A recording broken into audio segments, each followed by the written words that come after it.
നീ ചോറെടുക്കുന്നില്ലേ? ഇന്ന് നോമ്പ് കൊടുക്കല്ലമ്മേ. റാഫിക്ക് നോമ്പാ. റാഫി ഭക്ഷണം കഴിക്കാണ്ട് ഞാൻ എങ്ങനെ കഴിക്കുവാ?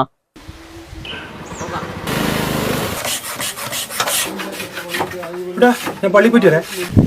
ഓ, നോമ്പായോണ്ട് വീട്ടിൽ അടിപൊളി ഫുഡായിരിക്കും അല്ലേ? പിന്നെ ഭയങ്കര ഫുഡായിരിക്കും. അതൊക്കെ വാപ്പയും ഉമ്മയുള്ള കാലത്തടാ. പണ്ട് മോഹൻലാൽ ഒരു സിനിമ പറഞ്ഞിട്ടില്ലേ, സന്തോഷങ്ങളും ആഗ്രഹങ്ങളും ഒക്കെ അച്ഛനും അമ്മയും ജീവിച്ചിരിക്കുന്ന കാലം വരെ ഉണ്ടാവും. അവരൊക്കെ പോയി കഴിഞ്ഞാൽ പിന്നെ നമ്മളൊക്കെ എന്തിനു വേണ്ടി ജീവിക്കുന്ന പോലെടാ. എടാ ഞാൻ പള്ളി പോയിട്ട് വരേ.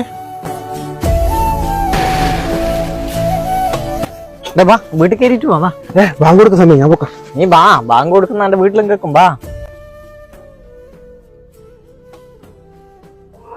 നോമ്പ് തുറക്കുന്ന എല്ലാ സാധനങ്ങളൊന്നും ഇല്ല മോനെ, ഉള്ളത് വെച്ച് ചെയ്തതാ. ആ ബാങ്ക് വിളിച്ചല്ലോ.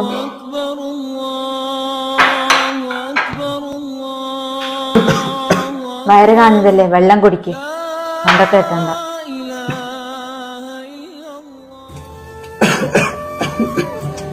നല്ല തിന്നാ ആരും എടുത്തോണ്ട് പോകുന്നില്ല. ഭയങ്കര വിശപ്പൊന്നും അറിയില്ല.